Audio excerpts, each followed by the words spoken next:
안녕하세요. 오늘의 데일리 뉴스레터에 오신 것을 환영합니다. 1. 미국 경제의 주요 경쟁자가 나타났다.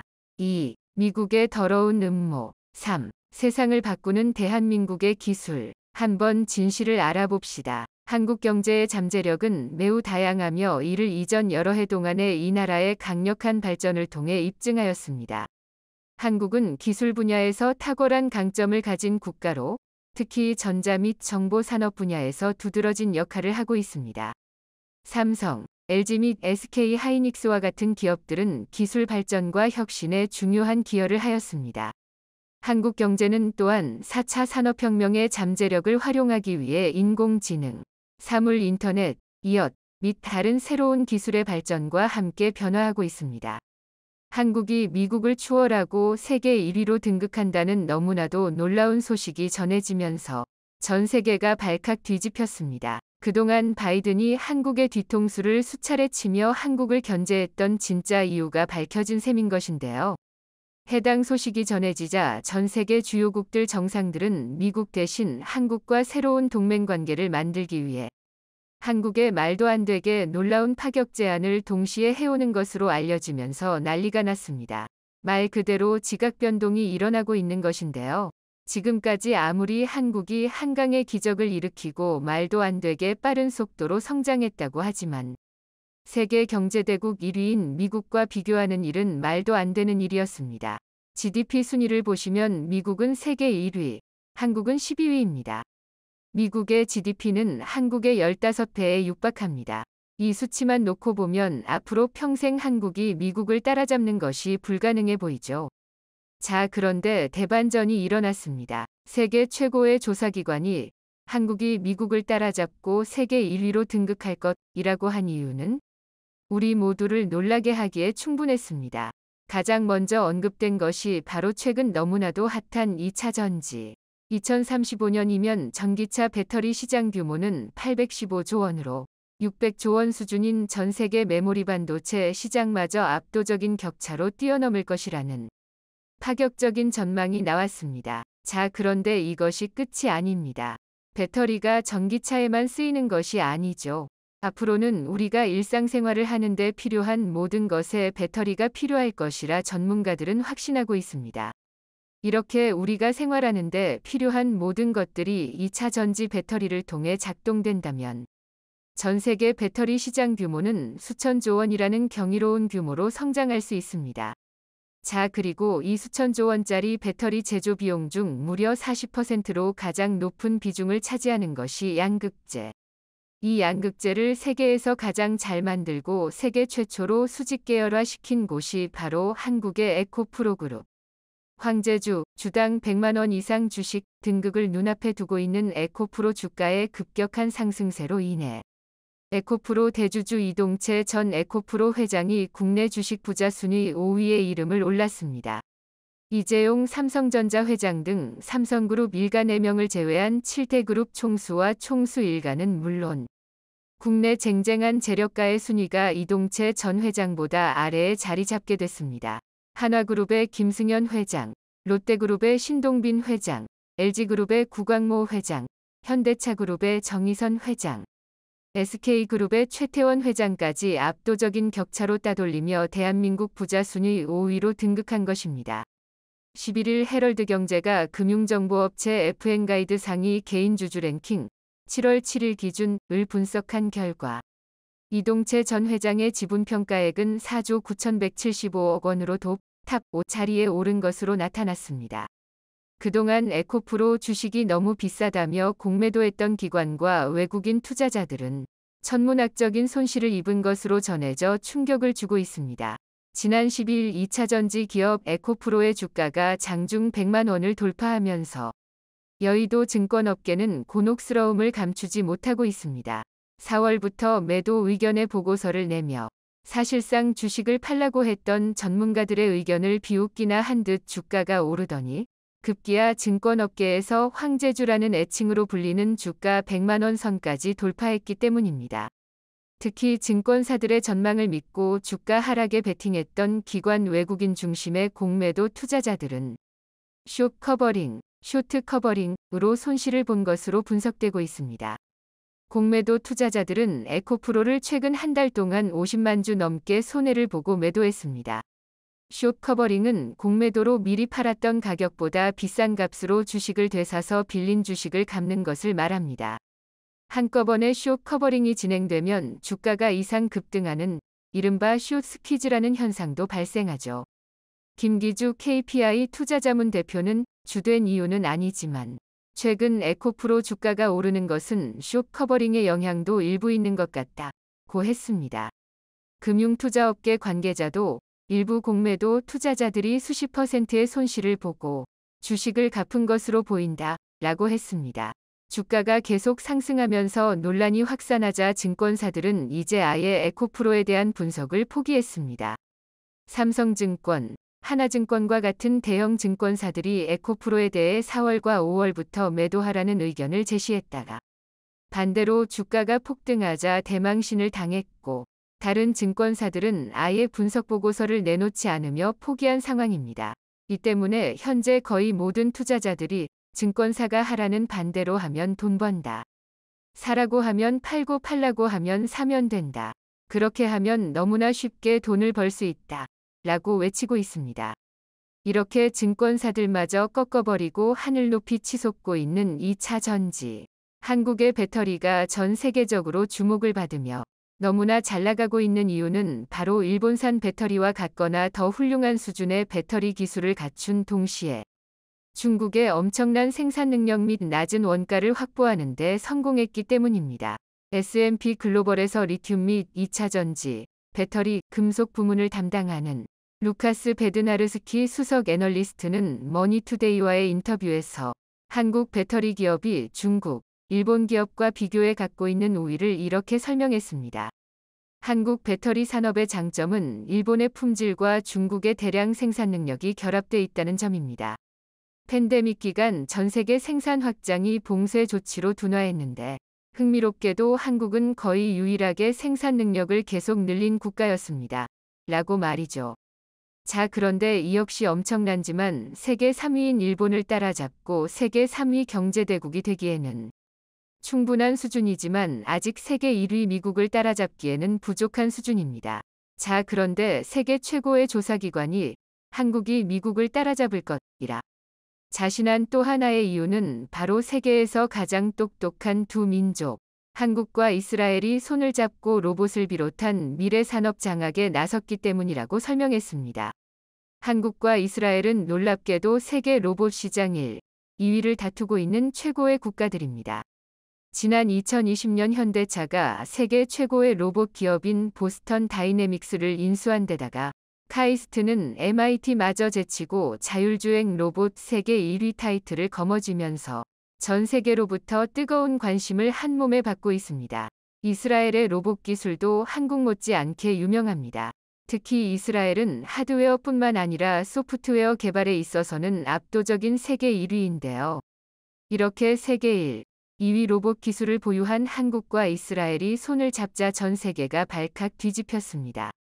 한국-이스라엘 컨퍼런스는 이스라엘의 신기술과 한국의 제조기술의 만남을 통한 글로벌 시너지를 만들고 세계 로봇 시장뿐만 아니라 미래 산업들을 두 나라가 완전히 장악하기로 했습니다. 전 세계 로봇 시장 규모는 앞으로 3년 뒤에 200조 원, 10년 뒤면 최대 2,000조 원에 육박할 수 있을 것이라 전망되고 있습니다. 영국 시장 조사 및 컨설팅 기업인 브랜드 에센스 마켓 리서치 앤 컨설팅 브랜드 에센스 마켓 리서치 앤드 컨설팅 프라이빗 리미티드은 이 같은 서비스 로봇 시장 예측 자료를 담은 보고서를 내놨는데요. 한국과 이스라엘이 이를 주도할 예정입니다.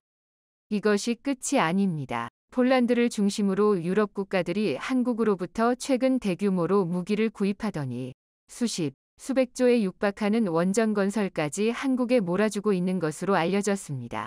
폴란드가 원전을 중심으로 중장기적인 에너지 정책을 새로 발표했는데 미국이나 프랑스가 아닌 한국을 선택한 것으로 알려지며 전 세계를 발칵 뒤집어 놓았습니다. 재계 관계자는 폴란드는 독일, 체코 등 7개국과 국경을 접하고 있어 유럽과 CIS, 중국을 잇는 산업재 생산과 물류의 전략적 요충지로 평가받고 있다.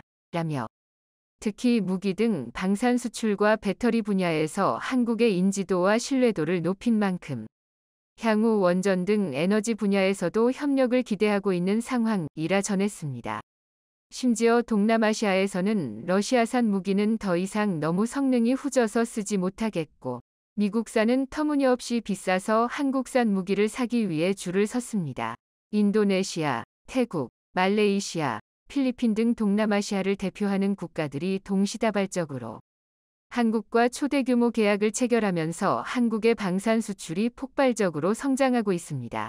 최근 전 세계 첨단 산업 분위기가 심상치 않게 돌아가고 있습니다. 미국 주도하에 중국의 첨단 산업이 장비도 못 구할 정도로 경쟁력을 잃어가자 이제는 자신들의 시장 점유율을 높이기 위해서 한국의 반도체를 의도적으로 겨냥하는 분위기입니다.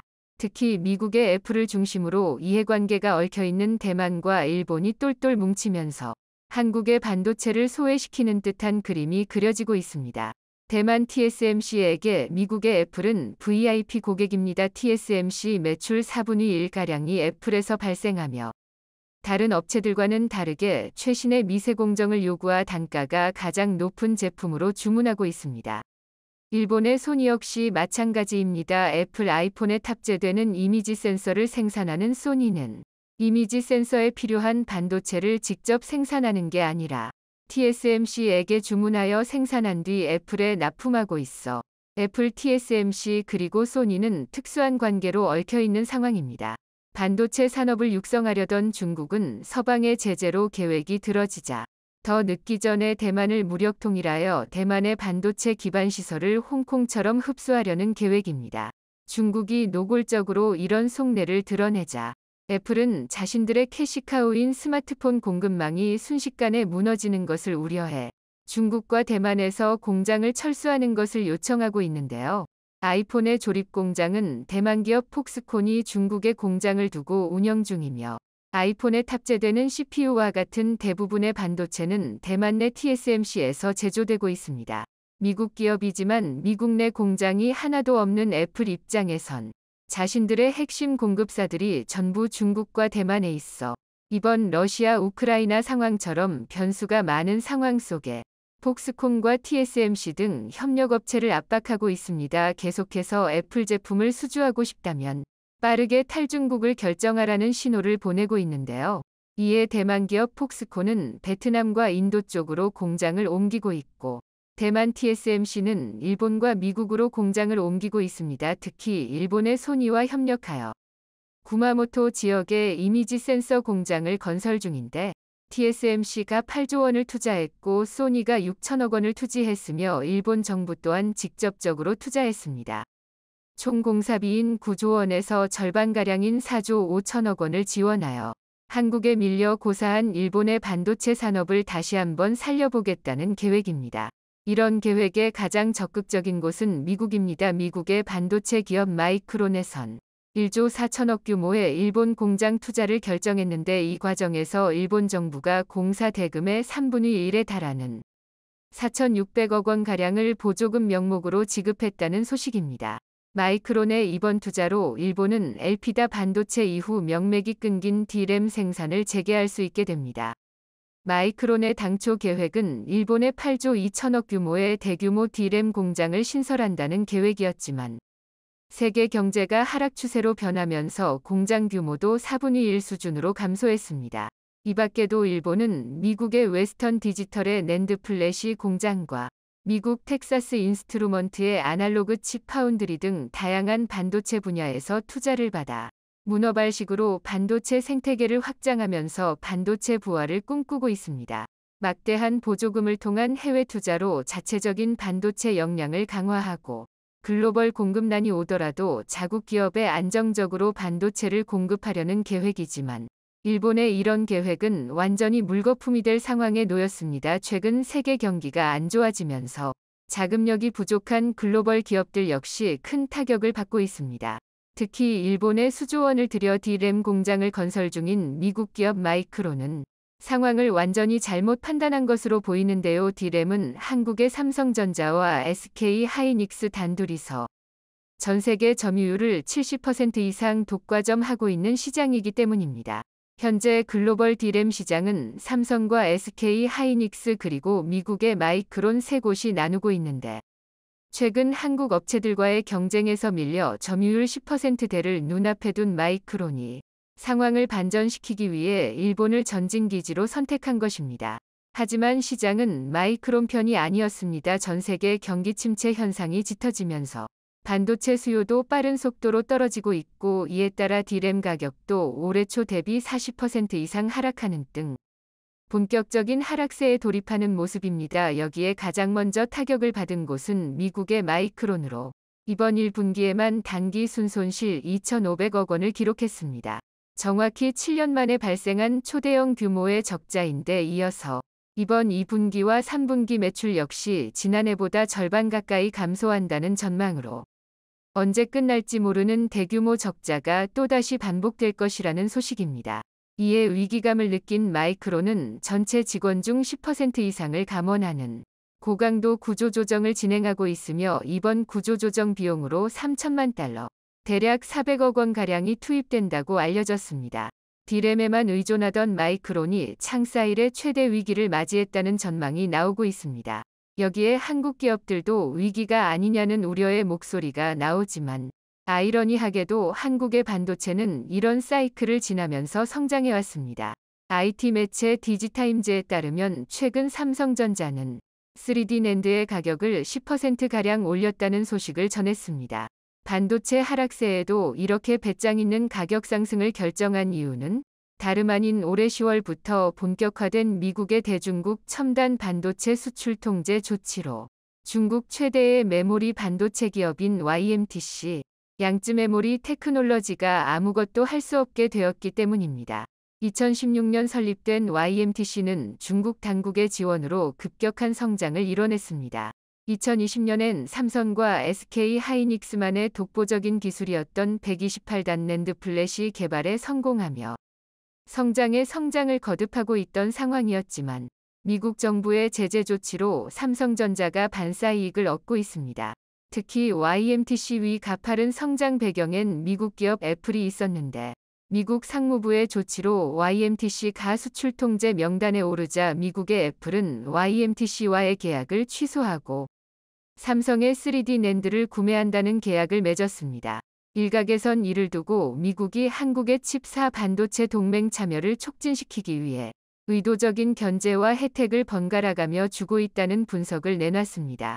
칩4 반도체 동맹에서 한국만 빠진다면 단순한 계산으로 한국이 막대한 이익을 보는 게 가능해집니다.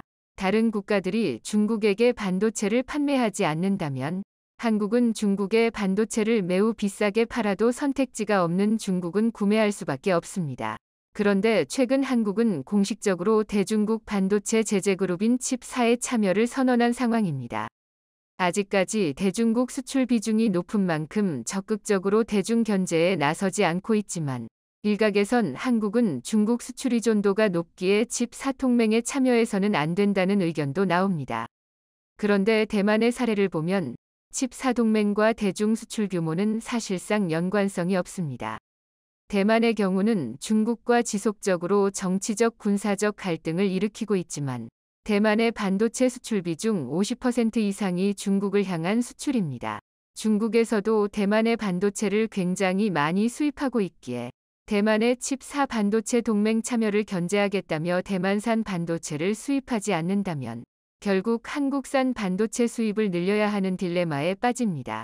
반대의 경우도 마찬가지입니다. 한국이 칩4에 참여한다는 보복으로 한국산 반도체 수입을 금지하면 안 그래도 높은 대만산 반도체 의존도를 더욱 늘려야 하는 딜레마에 빠집니다. 여태 중국은 국가적인 분쟁 상황이 있을 경우 자신들이 가진 구매력을 적극 활용해왔지만 요즘 같은 글로벌 무역 시대에 수입 제한과 같은 1차원적인 조치는 효과가 사라진 지 오래입니다. 중국이 한국산 반도체를 선심 쓰듯 구매해주는 것이 아니라 자신들이 반드시 필요하기 때문에 비싼 돈을 주고서라도 사는 것입니다. 결코 중국이 한국과 무역 규모가 높다고 해서 혜택을 주는 것이 아님에도 중국은 자신들이 물건을 사주기에 혜택을 준다고 판단하고 있습니다. 특히 반도체와 같은 첨단 제품은 한국이 아니면 중국은 만들 수도 없고 구하기도 어렵기에 사실상 혜택을 주는 쪽은 한국이라고 볼 수 있습니다. 따라서 결과적으로 한국이 대중국 반도체 동맹인 칩4에 참여한다고 해도 중국과의 무역에서 손실은 거의 없으며 보더라도 극소량이 될 것입니다. 며칠 전 미국의 마이크론이 직원과 생산시설을 대상으로 한 강력한 구조조정과 반도체 생산량을 20% 감산하다고 발표했습니다. 그만큼 자금난에 시달리고 있다고 보여지는데요. 이 과정에서 일본 현지에 짓고 있는 최신형 D램 공장 건설이 중단될 수도 있다는 우려가 나오고 있습니다. 2023년 하반기 공장을 완공하고 빠르면 내년 말부터 D램을 생산하겠다는 마이크론의 계획에 차질이 생길 수도 있다는 것입니다. 현재 미국의 막대한 금리 인상으로 글로벌 기업들도 줄줄이 자금난을 겪는 가운데 무리한 투자로 경영위기에 빠질 수 있다는 경고가 나오고 있습니다. 반면 업계 1위인 삼성전자는 인위적인 감산은 없다는 입장을 내놓고 있습니다. 한국, 초대박 났다. 한국의 이것 이 순식간에 전 세계를 바꿔놓았다. 한국은 인류의 기적을 만들어냈다. 세계 3대 과학 저널 네이처, 사이언스, 셀이 대대적으로 긴급 발표하며 난리가 났습니다. 이에 외신들도 한국이 최근 공개한 이것에 대해 실시간으로 대대적으로 보도하며 온종일 이 뉴스만 내보내고 있는데요. 전 세계 사람들이 사망하는 가장 큰 원인은 바로 암입니다. 무려 40년 동안 부동의 1위인 것으로 나타났는데요. 한국도 예외가 아닙니다. 지난해 우리나라 사람들의 4명 중 1명은 암으로 목숨을 잃었습니다. 통계청이 27일 발표한 2021년 사망원인 통계 결과에 따르면 지난해 상위 10대 사망원인은 암 82,688명, 심장질환 31,569명, 폐렴 22,812명, 뇌혈관 질환 22,607명, 고의적 자해 13,352명, 당뇨병 8,961명, 알츠하이머병 7,993명, 간질환 7,129명, 폐혈증 6,429명, 고혈압성 질환 6,223명 순으로 집계됐습니다. 일단 암이란 죽지 않고 계속 분열 증식하는 세포들이 모인 종양을 말합니다. 원래 세포는 분열하면 죽어야 하는데 불사신처럼 죽지 않고 계속 증식을 하죠. 더 쉽게 설명하면 정상세포 변이가 됩니다. 만약 위에 암이 생깁니다. 그냥 놔두면 위가 암종양으로 덮여버릴 겁니다. 그러면 위는 정상적인 활동을 하지 못하게 되어 사망에 이르게 됩니다. 그렇다고 해서 암종양이 있는 위를 절개하여 칼을 들이대면 큰 분열이 일어나서 혈관을 타고 다른 곳으로 도망갑니다. 즉, 수술해도 전이가 쉽게 되니 완전 제거하기가 너무나 어렵습니다. 성공적으로 위암 수술을 하여도 위를 잘라내니 인체의 완전성이 크게 훼손됩니다. 즉, 건강할 때보다 위 기능이 크게 약화하여 제대로 소화를 하지도 못하게 되는 등 몸이 극도로 약해집니다. 수술을 하지 않으면 장기가 암으로 뒤덮여 기능을 하지 못해 사망하고 수술을 해서 장기를 절개해도 건강이 크게 악화하는 것은 마찬가지입니다. 신체의 완전성이 떨어져 건강이 나빠진 상태에서 만약 전이 되거나 재발하여 또 수술해야 한다면 다시 건강은 더 나빠질 겁니다. 예를 들어 위 100%, 간 100%를 가진 사람이 있는데 위 수술 후 60%를 잘라내거나 간에 전이 되어 간 60%를 잘라낸다면 몸의 변화가 얼마나 심각할지 상상이 가시나요? 그런데 암이 사람에게 큰 절망감을 주는 진짜 이유는 따로 있습니다. 암은 기본적으로 아주 활달하고 강력한 종양입니다. 모두가 암세포는 있습니다. 하지만 건강한 사람은 면역세포가 암세포를 잡아먹습니다. 그런데 건강하지 못한 사람은 면역체계가 활동하지 못해 암세포가 암종양이 됩니다. 그런데 건강하지 못해 암종양이 생긴 사람에게 건강한 것이 있으니 바로 그게 암입니다. 무슨 말이냐면 암은 아주 활달하고 강력한 종양입니다. 암이 위에 있다면 위는 맛이 같습니다. 하지만 위암 종양은 아주 건강하죠.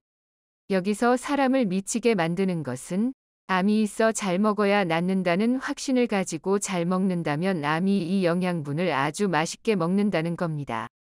그리고 암이 먹다 남은 것을 우리의 정상적인 몸이 먹는다는 것이죠. 그래서 화가 나서 영양 섭취를 줄이면 암종양은 굶지 않습니다.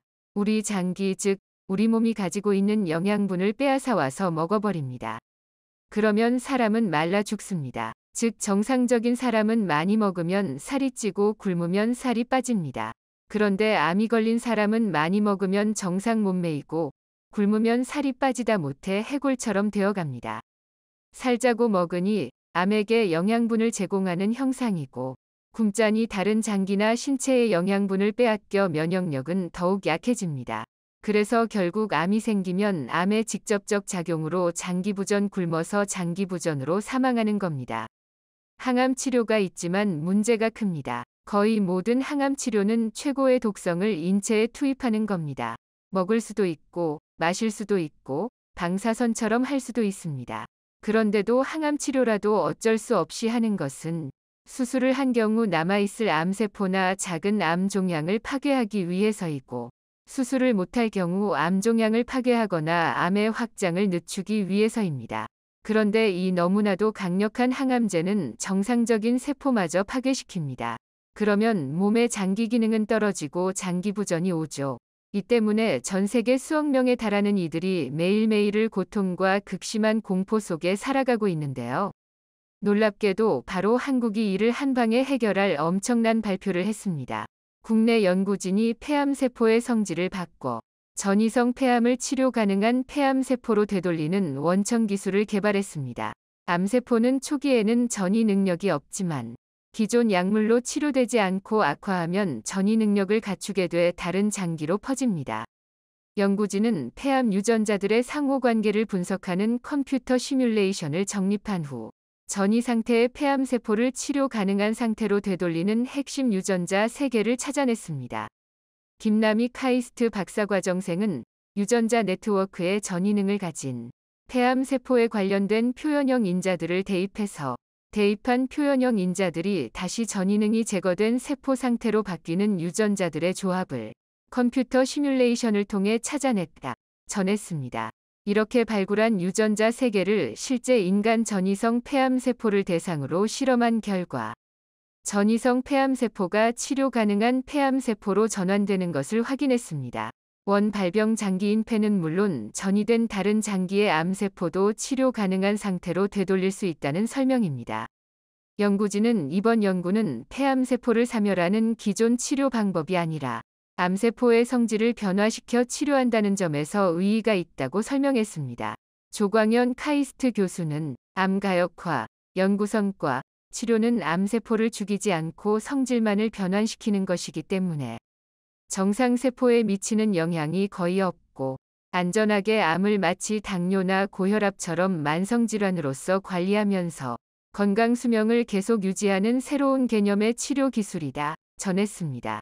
앞서 연구진은 지난 2020년 대장암세포를 정상 대장세포로 되돌리는 연구 결과를 발표했고 2021년 1월엔 가장 악성인 유방암세포를 호르몬 치료가 가능한 유방암세포로 변환하는 데 성공한 바 있습니다.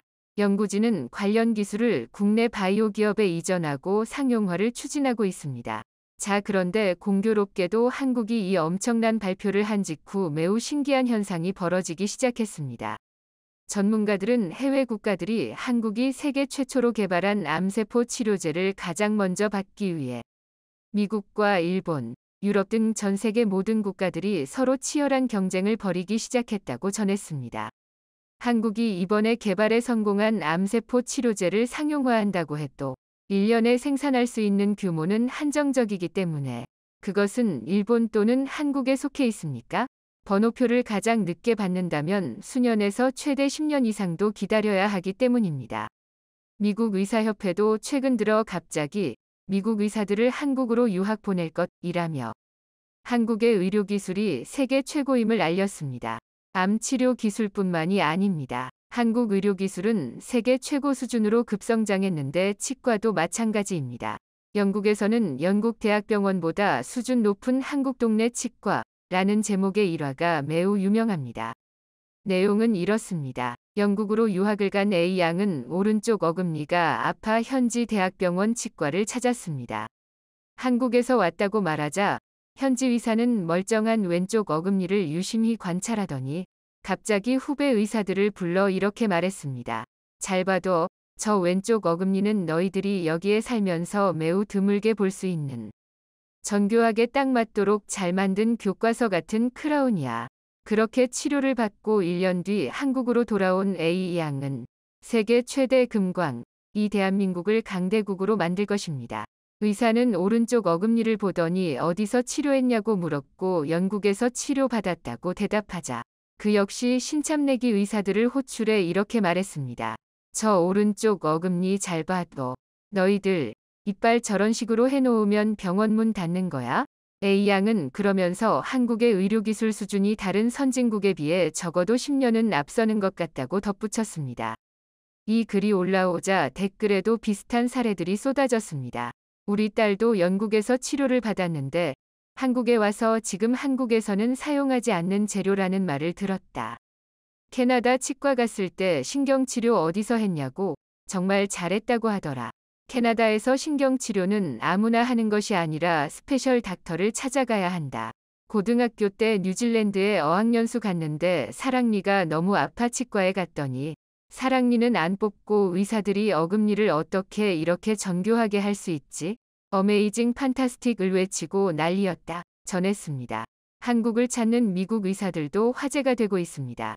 미국 소아과 전문의 로렌스 메도프 박사는 한국을 방문했습니다. 만성신부전증 5기 진단을 받은 그는 신장 이식이나 투석 치료가 필요했지만 상황이 여의치않아 고심하던 중 한국의 줄기세포 연구 전문병원을 알게 되었습니다. 메도프 박사는 치료를 받은 뒤 일주일 만에 증세가 크게 호전되어 한국의 의료기술을 극찬했습니다. 미국 출신의 의사 카를로스 차파 역시도 한국을 방문했습니다. 자생안방병원의 치료 동영상을 접하고 치료 기술을 배우기 위함이었는데요. 하지만 이 병원은 의료기술이 단기간에 전할 수 있는 것이 아니라며 거절했습니다. 그런데도 카를로스는 끈질기게 매달렸고 결국 병원 측의 초청을 받아 기술을 전수받을 수 있었다고 합니다. 시청해 주셔서 감사합니다.